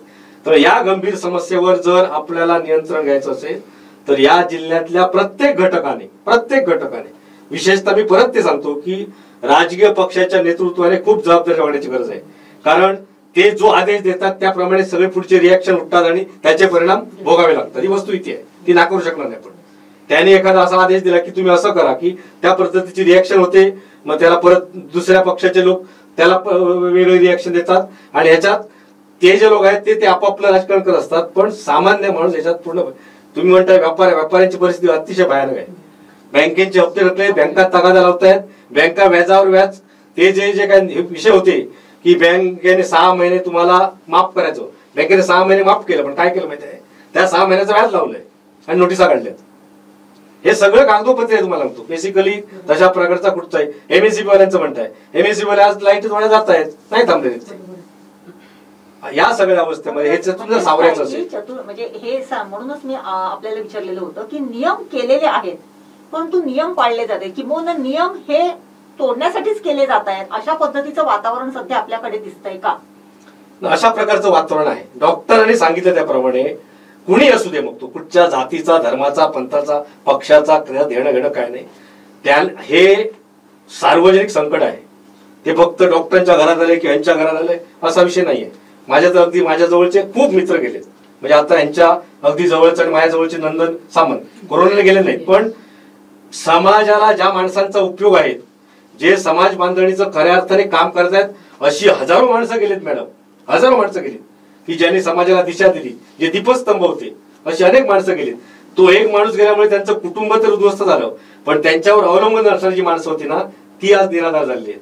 तर याचा जर गांभीर्य घ्यायचं असेल तर स्पष्टपणे आता एक गमत सांगतो की अशी एक सावंतवाडीत घटना घडली. एक असे बुजुर्ग माणूस होते आणि त्याने मास्क वापरला नाही, मी मास्क लावणार नाही म्हणाले. त्याला आमच्या API बाबर मॅडम खूप चांगलं काम करतायत, त्यांनी त्याला पकडलं तर मला त्यांनी फोन केला, म्हटलं सॉरी, या विषयात तुमच्यावर जी काय लिगल ऍक्शन आहे त्याला तुम्ही सामोरे जा, त्याच्यात कुठे एक्सक्यूज नाही. त्याला कोर्टात आणलं, दंड केला, सगळा तो काय तो विषय झाला. मी त्याला बाबर मॅडमना सांगितलं नाही की यांना सोडा म्हणून, ते आज चुकीचं आहे. सांगायचा मुद्दा हा की प्रबोधन करणारी माणसं समाजामध्ये ती आपल्या पद्धतीने करत असतात आणि आपल्या पद्धतीने कार्यरत असतात, परंतु जे काय नियम आहेत हे नियम त्या पोलीस अधिकाऱ्यांना तुम्ही मास्क लावलात नाही लावलात म्हणून त्यांना काय फरक पडत नाही, त्यांना फरक पडत नाही. असं असताना जसं तुम्ही म्हणताय की मास्क लावला, तुम्ही म्हणालात की नाही बाबा याच्यामध्ये आपण काही मदत करू शकत नाही. मग आज गणेशोत्सवाच्या पार्श्वभूमीवरती ज्या काही स्पेशल ट्रेन सोडल्या जात आहेत, ट्रेनच्या फेऱ्या सोडल्या जात आहेत, एसटीने 2200 एसटीच्या फेऱ्या आपल्या सिंधुदुर्ग जिल्ह्यासाठी सोडल्या गेलेल्या आहेत. अशा ज्या काही या माध्यमातून जे काही चाकरमानी आपल्या सिंधुदुर्ग जिल्ह्यामध्ये येत आहेत त्यांच्यासाठी जसं साक्षी मॅडम म्हणाल्या तसं की बाबा त्याचबरोबर त्यांचं आरोग्य किंवा आपल्या त्या पर्यायाने आपल्या जिल्ह्याचं आरोग्य राखण्यासाठी सुद्धा त्यांनी प्रयत्न करायला पाहिजेत, या संदर्भात काय सांगा? 100% करायला पाहिजे. मी तुम्हाला साधी गोष्ट सांगतो, या जिल्ह्यातले ज्या सगळ्या पक्षाचे राजकीय नेते आहेत ते आर्थिक दृष्ट्या आणि इतर दृष्टीने एस्टॅब्लिश आहेत, व्यवस्थित आहेत. आता हे ट्रेन सोडल्या, चाकरमान्याने आणलं, हा उपक्रम ठीक आहे, चांगला आहे, पण मी तुम्हाला सांगतो की कुठच्याही राजकीय पक्षाचा नेता, पुढारी हे त्यांचा उद्दिष्ट एकच असतं की आपला मतदार वाढवणं आणि तो राखणं. हे नाका लावून भांडण लागवायची गरज नाही, तेच असतं आणि ते आहे अपेक्षित आहे ते. पण साक्षी मॅडम म्हणाल तसं ते करत असताना आता कशाची गरज आहे? आता गरज आहे या जिल्ह्यातली आरोग्य यंत्रणा सबळ करणं, खाजगी स्वरूपात असेल किंवा जी सरकारी यंत्रणा असेल. सरकारी यंत्रणेकडे व्हॉलंटियर्स कमी असतील तर वा ठीक आहे, तुम्ही तुमच्याकडच्या पैशात काहीतरी मानधन देऊन खाजगी जे कॉलेजेस आहेत, नर्सिंग कॉलेजेस, त्यांना एक 8 दिवसाचा टास्क द्या, चला बाबा इकडे गाळवणकरांच्या कॉलेज मधले 25 नर्सेस आम्ही इकडे ठेवू चेकिंगसाठी, रेल्वे स्टेशनला ठेवू. मग हा जो सगळा जो त्यांचा विषय आहे ना, तो जर त्यांनी आत्ताची गरज गांभीर्य विषयात घेऊन जर ते ठरवलं असतं तर ते खरं सामाजिक भान ठेवून काम केल्याचं झालं असतं. सेवा म्हणून जर हे राबवलं ना त्यांनी आता हा concept campaigning, just like campaigning, तर फार खूप चांगलं सहकार्य होईल सर्वपक्षीय. बरोबर, म्हणजे एकंदरीत हे सर्वपक्षीय लोकांसाठी आहे, म्हणजे ज्यांना खरंच काम करायची इच्छा आहे, जे म्हणतात की बाबा आम्हाला काम करायचे किंवा दाखवायचे की बाबा आमचं काम काहीतरी, आणि ह्या निमित्ताने त्यांनाही तो बेनिफिट आहे की ती लोक त्या गोष्टी लक्षात ठेवणार. बरोबर. आता मी सुद्धा मॅडम माझ्या वॉर्डमध्ये जवळजवळ 100च्या आसपास मी जवळजवळ स्वतः पैसे देऊन मी वॅक्सिनेशन केलेलं आहे माझ्या वॉर्डमध्ये. अशा पद्धतीनं वॅक्सिनेशन मी केल्यानंतर त्या व्यक्तीची माझ्याकडे जी माझ्याबद्दलची जी भावना आहे ना ती फार वेगळी असणार आहे. म्हणजे जेणेकरून ठीक आहे एक सामाजिक कार्य पण झालं आणि ह्या दृष्टिकोनातून ती व्यक्तीही ते लक्षात ठेवेल. म्हणजे अक्षरशः काही लोकांकडे मॅडम रिक्षासाठी पैसे सुद्धा नाही. 2 दिवसापूर्वी एका व्यक्तीला मी वॅक्सिनेशन मी तिला ऍक्च्युअली कुपन दिलं तर म्हणाले मॅडम माझ्याकडे रिक्षाला सुद्धा पैसे नाही. सांगण्याचा मुद्दा काय की आपण ज्यावेळेला मोठमोठी इलेक्शन्स लागतात त्यावेळेला जेव्हा तो आपण कोट्यानी जेव्हा उलाढाल करत असतो, खर्च करत असतो हा पैसा, तर अशा जेन्युअन रिझनला ज्यावेळेला तो सुरुवातीला जर तो खर्च होईल तर तो नक्कीच तो चांगला सार्थकी लागेल असं एक माझं म्हणणं आहे. आत्ताच्या राजकारणाचा तो एक फार मोठा भाग आहे. म्हणजे कॅम्पेनिंग काय वाटप बिटप हे चालू राहतं, काय विषय नाही. पण म्हणूनच असं आहे की आम्ही त्यांना दोष देत नाही लोकप्रतिनिधी, कारण आता निवडणुका, पॉलिटिकल सिस्टीम हे सगळं खूप बदललंय. म्हणजे आम्ही फक्त बॅरिस्टर नागपांचं नाव घ्यायचो, आम्ही फक्त दंडवतेंचं नाव घ्यायचो. पण मला वाटतं त्या अनुषंगाने कधी विचार झालेला मला तरी या गेल्या 25 वर्षात दिसला नाही, कोणाकडून नाही. पण त्याने तो आता पुढेच्या काळात होईल असं मी काय आशावादी या संदर्भात नाही, कारण ती कन्सेप्ट बदलली आहे. म्हणजे साधी गोष्ट अशी आहे की अशा प्रकारचं कन्स्ट्रक्टिव्ह काम करणारा कार्यकर्ता हा कुठच्या नगरपालिकेच्या, जिल्हा परिषदेच्या, पंचायत समितीच्या या विधानसभेच्या सभागृहात पोहोचू शकत नाही. हे काय अपवाद असू शकतो. म्हणजे ते सांगोल्याचे जे आमदार वारलेत तर तो एक अपवाद, म्हणजे आप्पा गोपटेंसारखे वगैरे अपवाद होऊ शकतात. पण आता इलेक्शन हे साधारण एखाद्या मतदारसंघामध्ये अमुक वोटर्स आहेत, तर त्या वोटर्सची गुणाकार करून तेवढ्या कोट्याची प्रयोजन करणं आणि निवडणूक राहणं. तुम्हाला या ठिकाणी सामाजिक प्रबोधन, कन्स्ट्रक्टिव्ह काम, जबाबदारीनं काम, आदर्श काम, या सगळ्या गोष्टी आता कालबाह्य झालेल्या आहेत. हे काही परिवर्तन, हे राजकीय परिवर्तन आहे. आता हे राजकीय परिवर्तन आणखी एका वेगळ्या तेवढ्या गतीनं होत आहे की तुम्ही बघा, म्हणजे थोडासा विषय बाजूला जाईल, पण तुम्ही उत्तर प्रदेशच्या विधानसभेत चला आणि कुठेही चला, जर तुम्ही त्यात सगळा जर क्रिमिनल रेकॉर्ड काढलं तर त्याच्यामध्ये 302 पासून सगळ्या ते असतात. तोच काहीतरी आहे. बेसिक उद्या तुम्हाला तुमची मुलाखत घेताना कुठच्याही पक्षाचे लोक तुम्हाला जो प्रोफाईल बघतात तो प्रोफाईल तुमचा त्या पद्धतीचा असला तरच ते मिळतं. आणि मग आपण म्हणतो जसं आपण पेरलं तसं उगवलं. आता हे जरी उगवलं असलं, ही जरी परिस्थिती असली तरी आत्ताच्या या घडीला सगळ्याच लोकांनी आत्मचिंतन करण्याची गरज आहे. आणि आत्मचिंतन आता आपण याला चाकरमान्याने अडवू शकत नाही, पण आलेल्या चाकरमान्याला आपण हात जोडून सांगू शकतो की बाबा नाही, असा विषय. आता मी सकाळी 7 वाजता येऊन भाजी घेऊन जातो, मग गर्दीत मी जात नाही, हे मी ठरवलं. तसं याने ठरवायला पाहिजे. मी आता तिच्या घरी किती 1.5 वर्ष आलं, मी पाय ठेवलेला नाही. आता आवश्यकता कुठे आहे, एकाला ब्लड हवं होतं, तिथं मी गेल्याशिवाय होणार होतं म्हणून मी गेलो. पण हे सगळं आपण बंधनं पाळली पाहिजे. पण हे बंधनं पाळली पाहिजेत म्हणजे आपणच बंधनं पाळतोय ना. म्हणजे मागच्या वर्षीची सुद्धा परिस्थिती अशी होती की जे कोणी बंधनं पाळणारे किंवा मास्क घालणारे, हँड सॅनिटाईज करणारे, गर्दीची वेळ टाळणारे, हे घरामध्ये लपून राहत होते इन द सेन्स की घाबरून राहत होते. आणि बाकीचे स्वैरपणे रस्त्यावरती फिरत होते. म्हणजे त्या 10 स्वैरपणे फिरणाऱ्यांसाठी एक जण मी घरामध्ये मला लॉकडाऊन करून घेतलेला आहे. ही जी परिस्थिती आहे तीच लॉकडाऊन कडे घेऊन जाणारी आहे ना. मग ही परिस्थिती जर सुधारायची असेल तर आपण जसं म्हणालात आणि आपणही म्हणालात की प्रत्येकाने जबाबदारी आपापली ओळखायला पाहिजे, तरच हे कुठेतरी शक्य होणार आहे. आणि मग नियमांकडे परत जेव्हा आपण येतो की नियम हे आपल्यासाठी बनलेले आहेत, हे जोपर्यंत आपल्याला समजत नाही तोपर्यंत सुद्धा या परिस्थितीमध्ये फार मोठा बदल होईल याची भविष्यामध्ये फार कमी शक्यता आहे. परंतु आता सण येतात, म्हणजे गणेशोत्सव आहे, त्याच्यानंतर लगेच नवरात्र आहे, दसरा आहे, दिवाळी आहे, लागोपाठ आपले मोठे सण हिंदू धर्मातले लागोपाठ येणार आहेत. आणि या ह्याच्यामध्ये बाजारपेठेही तेवढ्या भरलेल्या असतात, हा सीझन असतो व्यापाऱ्यांचा. एकूणच या सगळ्या दृष्टिकोनातून जर बघितलं तर सगळ्यांनी संयमाने आणि जबाबदारीने वागण्याची गरज आहे. आणि मग हे येणारे चाकरमानी म्हणा किंवा स्थानिक म्हणा, या सगळ्यांनी सामोपचाराने जे काही परिस्थिती आहे ती हँडल करण्यासाठी त्या पद्धतीने वागायला पाहिजे. जाता जाता मला तिघांनाही, पहिल्यांदा मी डॉक्टर साहेबांना विचारते की अनेक आता म्हणजे पॅन्डेमिक होतं, आता वर्ल्ड हेल्थ ऑर्गनायझेशनच्या ज्या काही ज्योती स्वामीनाथन आहेत त्या म्हणाले की आता आपला भारत हा एंडेमिक मध्ये आलेला आहे. म्हणजे पॅन्डेमिक झालं, एंडेमिक आलं, त्याच्यानंतर एकीकडे सांगितलं जात आहे 2 लस आता कोविशिल्डच्या घेतल्या आहेत, कदाचित 3रा बूस्टर डोस घ्यावा लागेल. वॅक्सिनेशन, आपल्या जिल्ह्याची लोकसंख्या 8.5 लाख, तरीही एवढे म्हणजे आपल्या जिल्ह्याची लोकसंख्या फारच नगण्य आहे, 8.5 लाख इज नथिंग. परंतु तरीही आपलं अजून पूर्ण वॅक्सिनेशन होत नाहीये. याच्यासाठी थोडासा कुठेतरी ओढा हे व्हायला पाहिजे. आणि लोकांचा संयम, या सगळ्या पार्श्वभूमीवरती आपल्या सिंधुदुर्ग जिल्ह्याचं पुढच्या 15 दिवसानंतरचं आरोग्य चांगलं राहण्यासाठी काय इथल्या लोकांनी, आता स्थानिकांनीच कशा पद्धतीने वागायला पाहिजे, काय ठरवायला पाहिजे त्यांनी? मुळात एक लक्षात घ्या की वॅक्सिनेशन महत्वाचं आहे, बरोबर. त्याचा आज आता अगदी तुम्हाला डेटा सांगतो की 68 कोटी लोकांना देशात 1 लस मिळेल, बरोबर. आणि आपण स्वतःची पाठ उपटून घेतो.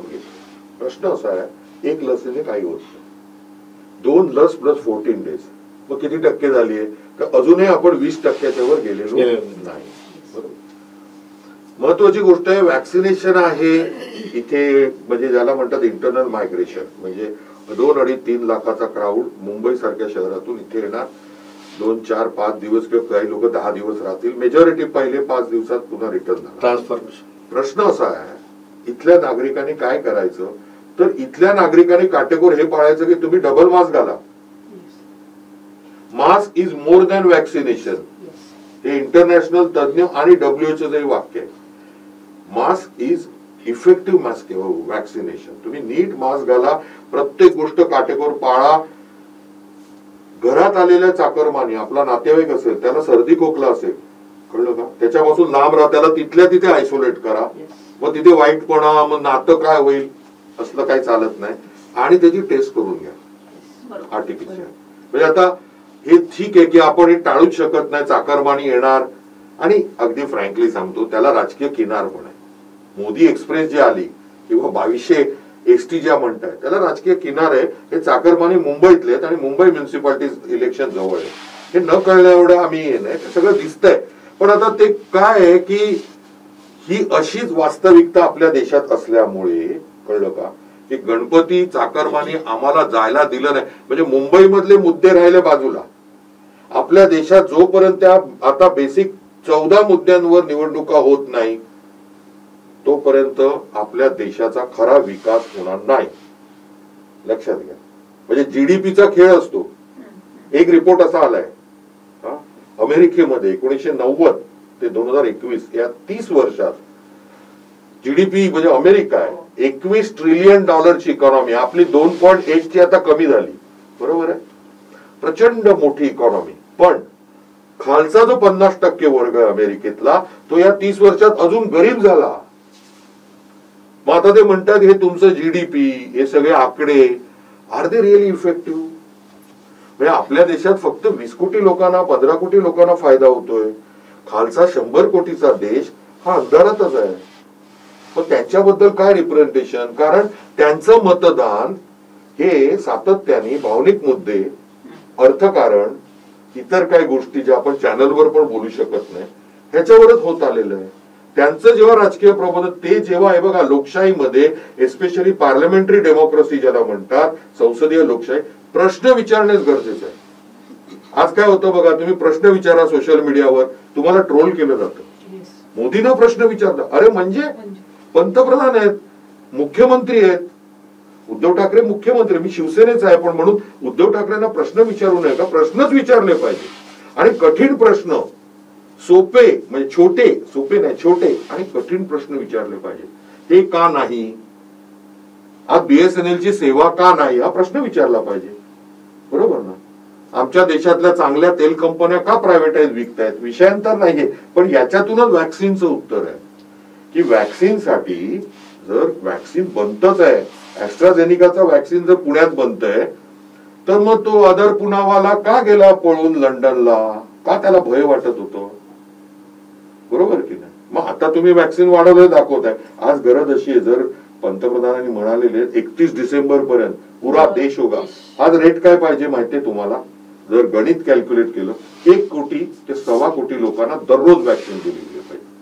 आपल्या देशामध्ये आज 48,000 सेंटर्स आहेत वॅक्सिन द्यायला. ती डबल केली पाहिजे तुम्हाला. मग आर यू डुईंग इट? मग उगीच कशाला भलावण करता की 31 डिसेंबर पर्यंत होणार? एक दिवस तुम्ही 1 कोटीचा आकडा पार केला, एक दिवस होऊन नाही होतो. आपण आता वन डे मॅच बघत आलेलो आहे ना, रन रेट ज्याला म्हणतात, की रन रेट, आस्किंग रेट किती पाहिजे? तर 6.5 पाहिजे. म्हणजे दर ओव्हरला तुम्हाला 7 रन केल्या पाहिजे, तर तुम्ही विजयाच्या समीप पोहोचाल. एकदा 16 रन मारल्या आणि नंतर 4 ओव्हर 2 आणि मेडन गेल्या, तर पुन्हा तुम्ही पराभवाच्या छायेत. तसंच आहे हे. असे सगळे विषय आहेत, लक्षात घ्या. त्यामुळे वॅक्सिनेशन प्रोग्राम आणि त्याचबरोबर हे जे मायग्रेशन आहे, खरं विचारलं तर व्हायला पाहिजे का? नको. पॅन्डेमिक काळात नको. पण आज 1.5-2 वर्षानंतर सोसायटीची जी सायकोलॉजी आहे ती अशी झालेली आहे की आता तुम्ही बंधनं लावू शकत नाही, उद्रेक होणार, पाळला जाणार नाही. मग निदान ह्या छोट्या गोष्टी पाळा, कोविड अप्रोप्रिएट बिहेवियर ठेवा. नकुलजी, आपण काय सांगाल? डॉक्टरांच्या मताशी मी सहमत आहे की महत्वाची गोष्ट अशी आहे की आता जनतेचा संयम लॉकडाऊन बाबत सुटलेला आहे.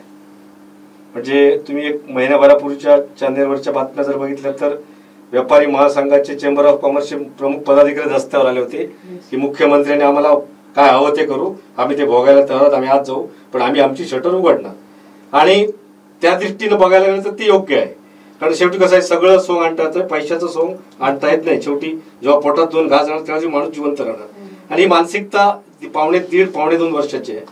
त्यामुळे या सगळ्या प्रकारात आपणही सगळ्यांनीच, सगळ्यात समाजातील प्रत्येक संयमाने, जे कोणी ऐकत नसतील तर त्यांना समंजसपणे सांगून, आणि विशेषतः जिथं जिथं प्रशासकीय यंत्रणा कमी पडत असेल तिथं तिथं समाजातल्या सामाजिक कार्यकर्त्यांनी, लोकप्रतिनिधी, राजकीय पक्षाच्या की त्या लोकांना कमीच कमी जेवढा त्रास होईल, म्हणजे एखादा छोटा विषय असेल तर मोठा इश्यू करून त्यांना वेटीस धरून त्रास देता कामा नये.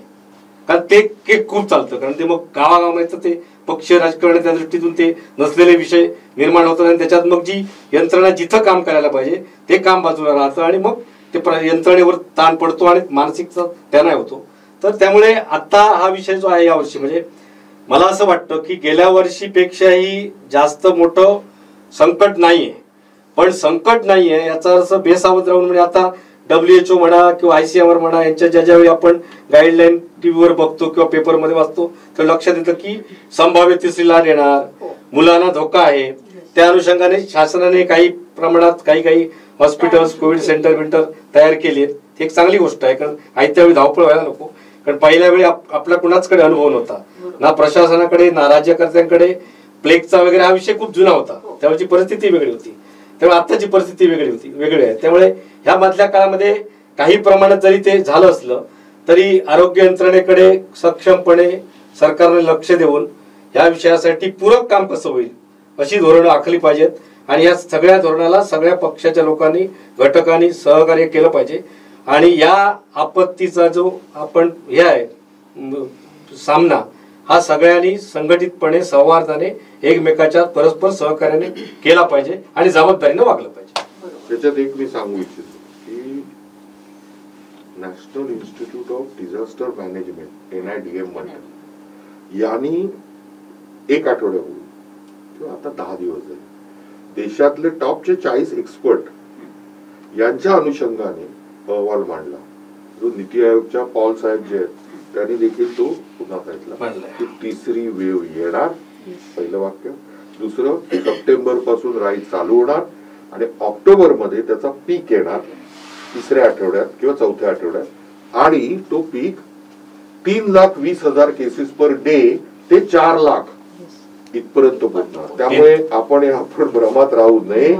तिसरी वेव्ह ही नक्की येणार आहे. आता प्रश्न असा आहे की अजून काही तज्ञ म्हणतात की दुसरी वेव्ह अजून संपलेली नाही, तर टेल एंड म्हणतात, टेल अजून बाकी आहे, ती संपेल आणि मग खाली आल्यावर मग राईड चालू होईल. पण त्याच्यात दुमत असं आहे की ती टेल असतानाच पुन्हा रिसर्जन्स होऊ शकतो, पुन्हा ग्राफ वर जाऊ शकतो. त्यामुळे भय हे सतत आहे.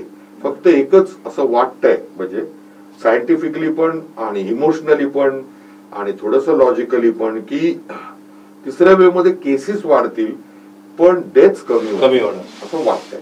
आणि तसं व्हावं ही खऱ्या गणरायासमोर प्रार्थना आहे. बरोबर की केसेस येऊ देत पण डेथ्स नाही, इथले संपत नाही अशीच परिस्थिती अजून आहे. साक्षी मॅडम, आपण काय सांगाल की एकूणच या पार्श्वभूमीवरती आता आपण नक्कीच मी थोडासा वेगळ्या विषयावरतीच येईन की ह्या सर्व विषयांच्या नंतर सिंधुदुर्ग जिल्ह्यातल्या जनतेला हे लक्षात आलेलं आहे की महाराष्ट्रातल्या इतर जिल्ह्यांपेक्षा आपल्या जिल्ह्याचा विकास फारच कमी प्रमाणात झालेला आहे. मग तो वैद्यकीय दृष्ट्या असू दे, मल्टीस्पेशालिटी हॉस्पिटल्स असतील. कारण आज एक पेशंट सिरियस जरी झाला तर आपल्याला गोव्याला जावं लागतं, बेळगाव, कारण माझ्या फॅमिलीतले 2 मेंबर बेळगावलाच होते, कोल्हापूरलाही पेशंट आपल्याला पाठवावे लागतात. तर या आत्ताच्या ह्या परिस्थिती दरम्यान एक चांगली ह्या जिल्ह्यातली झालेली गोष्ट की आपल्या जिल्ह्यातले सन्माननीय राणेसाहेब यांना आज देशातलं एवढं मोठं पद मिळालेलं आहे.